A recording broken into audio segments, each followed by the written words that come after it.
الحمد لله وحده والصلاة والسلام على من لا نبي بعده ولا رسول بعده ولا معصوم بعده لا كتاب بعده ولا شريعة بعده ولا أمة بعد أمته.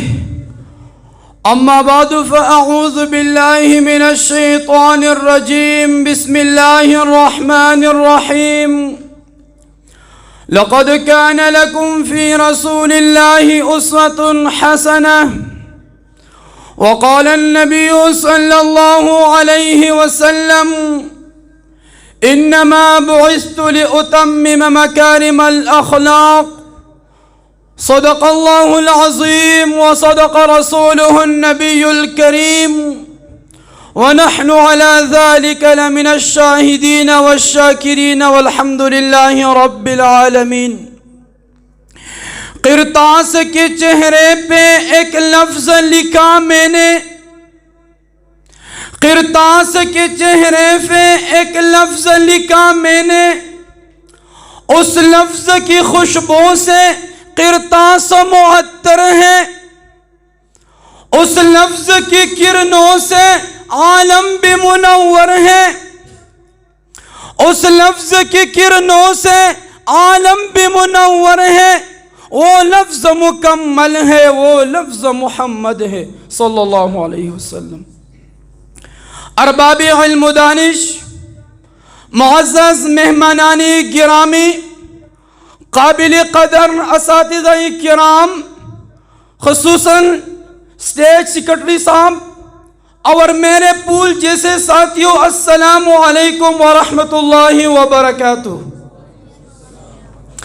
آج مجھے اس باسعادت نشست میں جس موضوع پر لب کشائی کرنے کا موقع ملا ہے وہ سیرت النبی صلی اللہ علیہ وسلم کی عنوان سے معنون ہے. سامعین گرامی، جب میں تاریخ کا مطالعہ کرتا ہوں تو دیکھتا ہوں کہ مورخین نے ایسے بڑے بڑے اشخاص کے تذکرے قلم بند کیے ہیں جنہیں دنیا آج تک یاد کرتی ہے، لیکن میرے آقا تاجدار ختم نبوت، آقائے دو جہان، محبوب کائنات، امام الانبیاء، سید الانبیاء، ہادی برحق، امام الرسل، رشک ملائک، صاحب لولاک، شافعی محشر، ساقی کوثر، آمنہ کے لختی جگر، حضرت عبداللہ کے نور نظر، عمر و عثمان کے دلبر، شیر خدا کے برادر، رفیقی ابو بکر، حضرت محمد مصطفیٰ احمد مجتبیٰ صلی اللہ علیہ وسلم کی صورت حسین ہے، سیرت بہترین ہے، صورت میں جمال ہے، سیرت میں کمال ہے. میرے محبوب کی سیرت کے بارے میں رب کائنات فرماتے ہیں وَإِنَّكَ لَعَلَىٰ خُلُقٍ عَظِيمٍ. میرے محبوب کی سیرت کا باب اتنا وسیع ہے کہ اماں صدیقہ حضرت عائشہ رضی اللہ تعالی عنہ فرماتی ہیں کانا خلقہ القرآن. سارا قرآن میرے محبوب کی سیرت ہے. یہاں پر بس نہیں بلکہ میرے محبوب کی سیرت بیک وقت حضرت ابراہیم کی بت شکنی کا منظر بھی دکھاتی ہے، حضرت موسیٰ کی جنگ و جہاد کی مثال بھی پیش کرتی ہے، حضرت عیسیٰ کی تواضع اور قناعت کی تعلیم بھی دیتی ہے، حضرت سلیمان کی شاہانہ زندگی کا عکس بھی دکھاتی ہے، حضرت یونس کے ندامت و انابت کی جھلک بھی دکھاتی ہے، حضرت یعقوب کے توکل اور اعتماد کا منظر بھی آپ کے حیاتی طیبہ میں نظر آتا ہے. اس لیے حضرت مولانا محمد قاسم نانوتوی نے کیا خوب فرمایا جہاں کے سارے کمالات ایک تجھ میں ہیں، جہاں کے سارے کمالات ایک تجھ میں ہیں، تیرے کمال کسی میں نہیں مگر دو چار.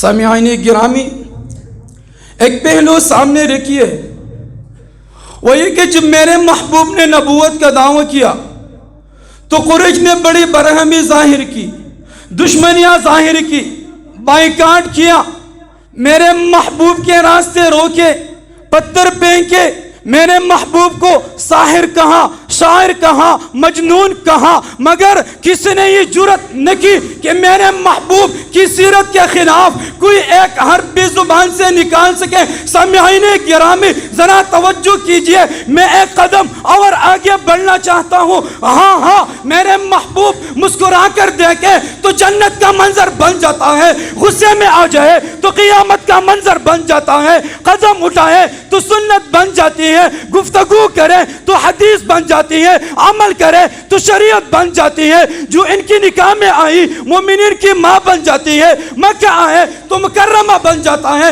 مدینہ آئے تو منورہ بن جاتا ہے، ابو بکر آئے تو صدیق بن جاتا ہے، عمر آئے تو فاروق بن جاتا ہے، عثمان آئے تو ذو النورین بن جاتا ہے، علی آئے تو حیدر کرار بن جاتا ہے، ڈاکو اور لٹیرے آئے تو معاشرے کے محافظ اور نگہبان بن جاتے ہیں۔ یہ سب کچھ کیسے ہوا؟ یہ انقلاب حضور کی محنت سے پیدا ہوا تھا، یہ تغیر و تبدیلی سیرت النبی پر چلنے اور عمل کرنے سے پیدا ہوا تھا، یہ تغیر و تبدیلی سیرت النبی کو اپنا امام اور مقتدا بنانے سے پیدا ہوا تھا۔ پیارے ساتھیو، اتنی مختصر وقت میں میرے محبوب کی سیرت کا احاطہ کرنا مشکل نہیں بلکہ ناممکن ہے۔